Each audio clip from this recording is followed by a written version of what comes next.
पवित्रा पुण्यमयी पतित पावनी गोमाता चतुष्पद रजक मस्तक धारण करी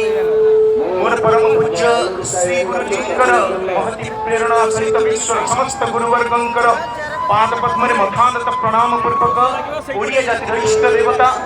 जगतर नाथ श्री जगन्नाथंकर अभय पाद पंकजरे शरण पति समस्त साधु संत महात्मा भक्त सज्जन गोप्रेमी गोभक्ता गोरक्षक गोसेवक इधर उपस्थित समस्त आध्यात्मिक धार्मिक संस्थान समूह समस्त सामाजिक अनुष्ठान समस्त राष्ट्रवादी सनातनी संगठन वीर योद्धु समस्त गोप्रेमी भक्त वृंदन को संज्ञापन करुच्ची समस्त को प्रेम से जय गोमाता। आमे माने आज एठी मूल कारण हैला जो संकट अच्छी ए संकट केवल नुहे प्रकृति उपर संकट परिवेश उपर संकट जनसाधारण संकट जीव जगत उपर संकट समग्र विश्व समस्त उपर समाज उपर संकट आउ ए संकटर मूल गो हत्या गो चलन वृद्धि ए संकटर मूल समस्या है गो माता प्रति हतादर क्रूरता बर्बरता अनादर तेणु ए संकट को प्रतिहत करने आमे माने गोमातांकर संतान भाव आमे माने प्रकृति प्रेमी भाव आमे माने समाज सुचिंतक भाव जो गोपुत्र माने गो संतान माने से मिलित संकल्प दिन ए आह्वान 21 मार्च भुवनेश्वर चलो मिलित गौरव महासमावेश आपण माने जानिथिबे श्री जगन्नाथ पवित्र माटी ओडिशा प्रदेश भूमि आज गो रक्त रंजित होची गो हत्यार कलंक मुक्त करने गो चालाण मुक्त करने ओडिशा प्रदेश को गो मांस चालाण मुक्त करने ओडिशा प्रदेश को गो अनुकूल शासकीय नीति प्रणयन करने ओडिशा प्रदेश से मिलित गौरव महासमावेश शुभ आयोजन आउ समस्त को साधुवाद दौचु जो सनातनी बंधु माने जो गोपुत्र गोतनय माने एटी उपस्थित होइछन्ति सुनंतु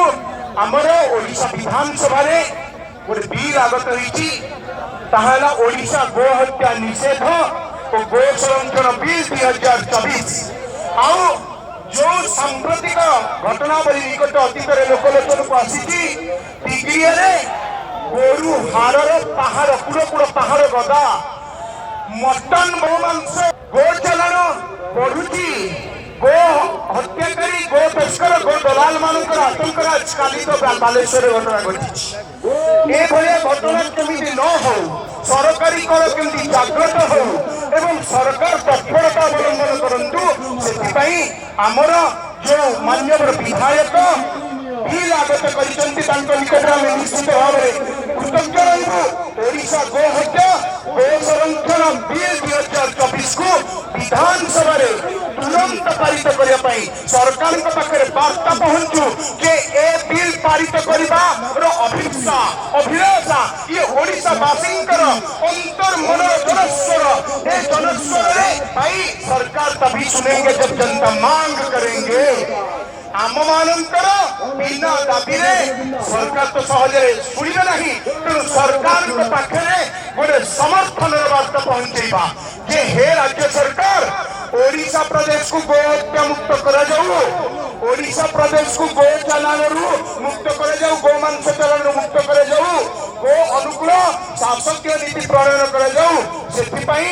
आमे माने सरकार को सुझाई देवा चाहूँ जे सरकार आपण माने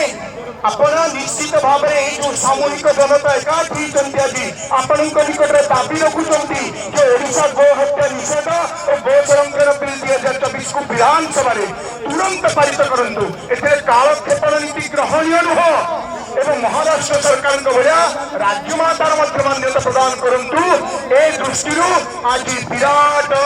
मिलित गौरव महासमावेश अयमारंभ होती समस्त निश्चित भाव में सहयोग रही सहभागिता रही केवल गोटे मात्र उद्देश्य बिल केमती विधानसभा पारित हो आम मैंने संकल्प नवा सरकार को अनुरोध करवा सरकार बिल पारित कर तुरंत सक्रियता पूर्वक अग्राधिकार पूर्वक उत्साही हूँ। जय गो माता जय जगन्नाथ।